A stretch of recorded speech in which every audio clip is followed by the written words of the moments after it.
अपने आत्मा दास क्या सिद्ध करना चाह रहा है आपको? दास ये सिद्ध करना चाह रहा है कि ये ऐसी अनमोल जड़ी, ऐसा अनमोल ज्ञान और ऐसे ये कारगर मंत्र परमात्मा ने छुपा कर रखे थे आपके लिए। सबसे निकट थे धर्मदास जी, उसको भी आगे प्रतिबंध लगा दिया था कि जिक्र भी ना कर देना इस सतनाम और सार नाम का। जिन भी महापुरुषों को परमात्मा मिले हैं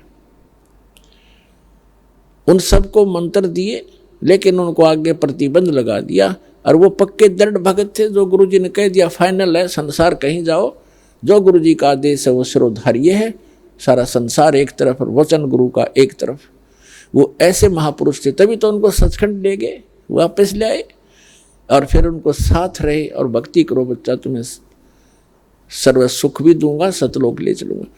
तो इसी प्रकार आदरणीय नानक साहिब जी को भगवान मिले थे बेई नदी पे और सचखंड लेकर गए, सारा कुछ दिखाकर वापस छोड़ा कि सतनाम से मोक्ष होगा। मैं काशी बनारस में धानक का काम करता हूँ, जुल्हाई का वहाँ आ जाना। अब ये इस बात का विश्वास नानक साहिब का नहीं हुआ कि भगवान और धानक का काम करे। जब वापस छोड़ दिया तो सतनाम बिना मोक्ष नहीं। और सतनाम मिले कहाँ? परमात्मा कह रहे मैं खुद वहाँ बनारस के अंदर हूँ। तो सब लीला की जब वहाँ जाकर देखे तो उनको मिला, बनारस में बैठे परमात्मा, वही रूप जो सचखंड में देखा था। तब नानक साहिब जी ने कहा था, भाई सूरत मुल्क की वेश, ए ठगवाड़ा ठगी देश, खरासियाणा बोता बार, ये धानक रूप रहा करता। तो कहने का दास का भाव ये है कि तो नानक साहिब जी ने भी किसी भी सिख को ये 2 अक्षर का मंत्र जाप करने को नहीं दिया। सार नाम की तो बात छड्डो, वो तो बहुत दूर की बातें हैं, और स्वयं जाप करते थे। इसका प्रमाण है भाई बाला वाली जन्म साखी, समुद्र की साखी में, कि नानक साहिब जी 2 अक्षर का नाम जाप करा करते, जिसमें एक ओम है, एक गुप्त है। वो सही जाप करते थे। ये दास बार बार सार्वजनिक नहीं कर सकता उस मंत्र को। जिनको सतनाम प्राप्त है उनको मालूम है वो सतनाम कौन सा है।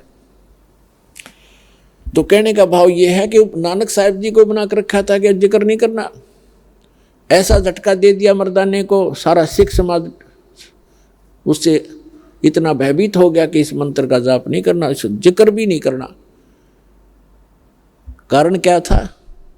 धर्मदास मेरी लाख दुहाई, ये सार शब्द कई बार न जाई, सार शब्द बाहर जो पढ़ी, ये बिचली पीढ़ी हंस नहीं तरही।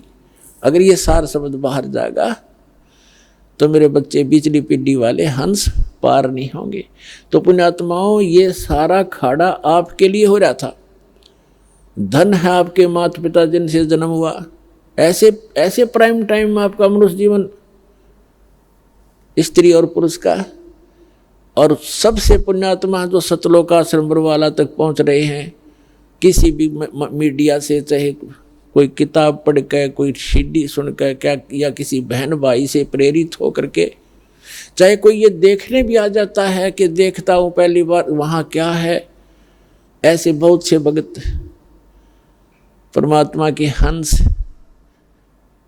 इसी प्रेरणा से आए कि देख लेंगे, चल देखते हैं, तुम्हारे गुरु जी का आश्रम देख के आते हैं। जब ज्ञान सुनते हैं, सबको भूख है भगवान की, सबको चाह है उस परम पिता की, ये भूल पड़ी हुई है संसार के, आत्मा जाग जाती है और नाम लेकर जाते हैं। सौभाग्य जिनका, जो अच्छी किस्मत वाले होते हैं, तो यहाँ से नाम लेकर ही जाते। तो यहाँ आना, ये दीक्षा प्राप्त करना और ये सभी मंत्र प्राप्त करना, तो ये छोटी बात नहीं है। आप आम आत्मा नहीं हो, आप परमात्मा की लाडली आत्मा हो, और धन्य है उन माता पिता से जिनसे तुम्हारा जन्म हुआ। तो पुण्यात्माओं, आप हो बच्चे, आप हो हीरे और मोती इस परम पिता के। कबीर साहब कहते हैं, गोता मारूं स्वर्ग में, अर्जा बैठू पाताल, गरीबदास जी कह रहे हैं, कबीर साहब ने बताया कि गरीबदास खोजत फिरूं, ढूंढत फिरूं अपने हीरे मोती लाल।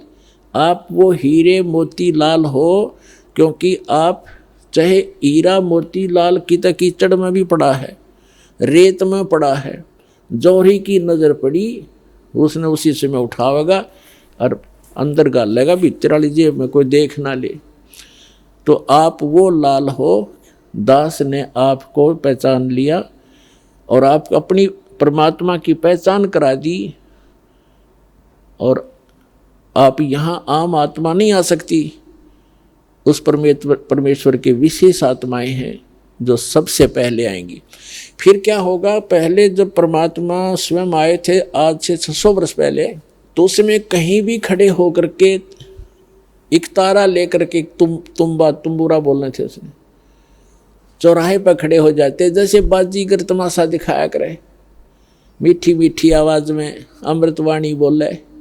आत्मा को परमात्मा की चाह है, और जो सबसे पहले वही हमारे साथ जुड़ते हैं जो पहले किसी ना किसी युग में, इस कलयुग के, इसी कलयुग के इस समय में भक्ति कर चुके होंगे।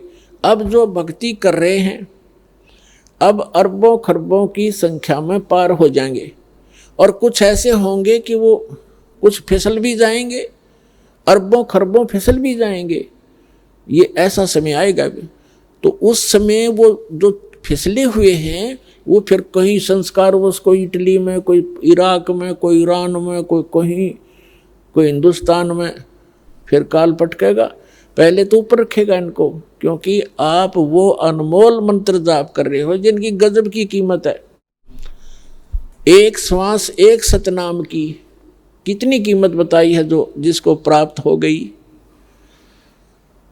गरीबदास साहिब जी परमात्मा से प्राप्त ज्ञान को कैसे बता रहे हैं।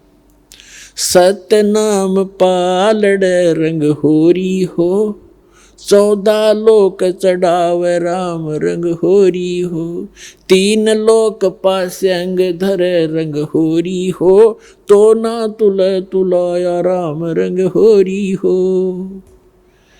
एक तखड़ी के एक पलड़े में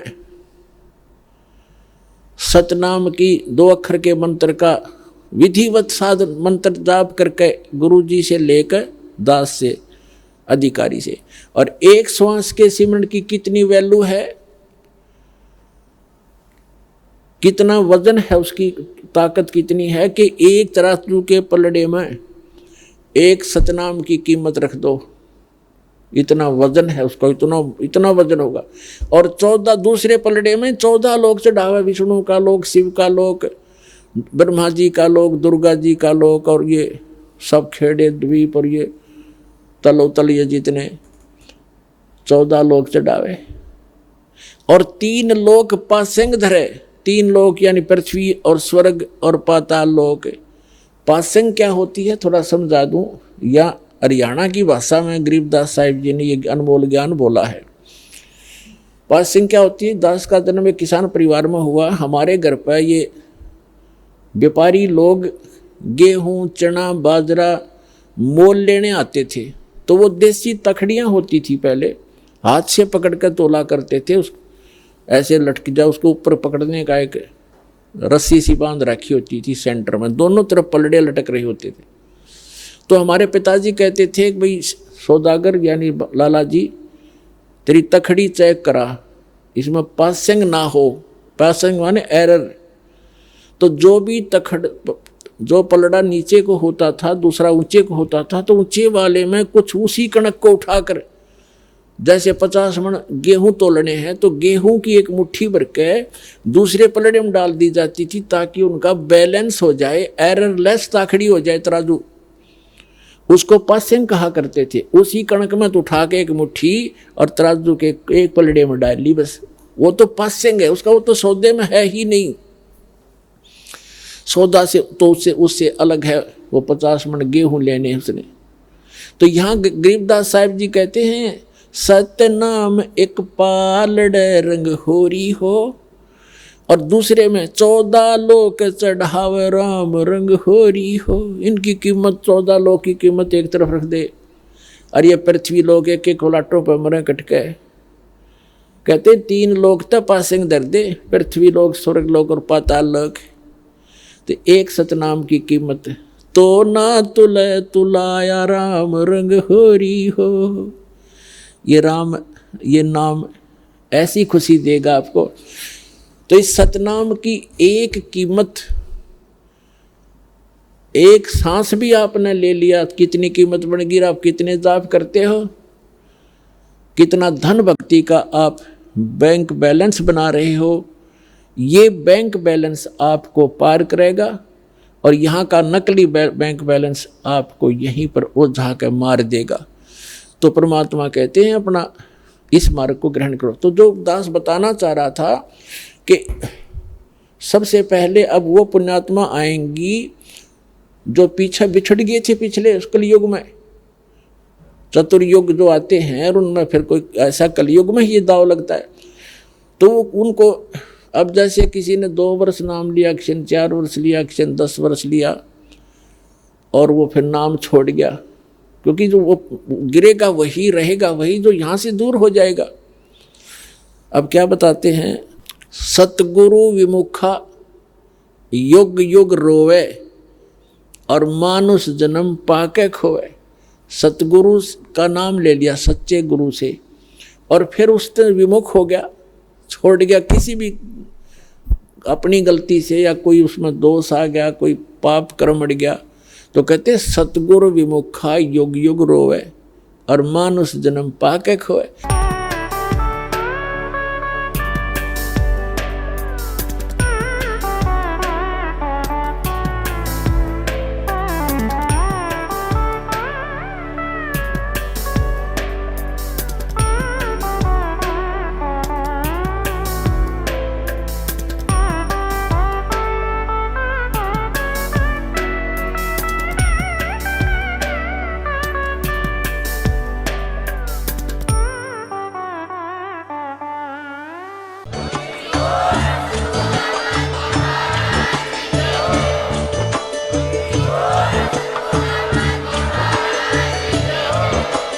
आप सुन रहे थे जगत गुरु तत्वदर्शी संत रामपाल जी महाराज जी के मंगल प्रवचन। अधिक जानकारी के लिए विजिट कीजिए हमारी वेबसाइट www.jagatgururampalji.org। संत रामपाल जी महाराज जी के शुभ आशीर्वाद से पूरे विश्व भर में 500 से भी ज्यादा नाम दीक्षा केंद्र हैं, जिन पर संत रामपाल जी महाराज जी द्वारा ऑनलाइन निशुल्क नाम दीक्षा दी जा रही है। अपने नजदीकी नाम दीक्षा केंद्र का पता करने के लिए संपर्क करें 8222880541।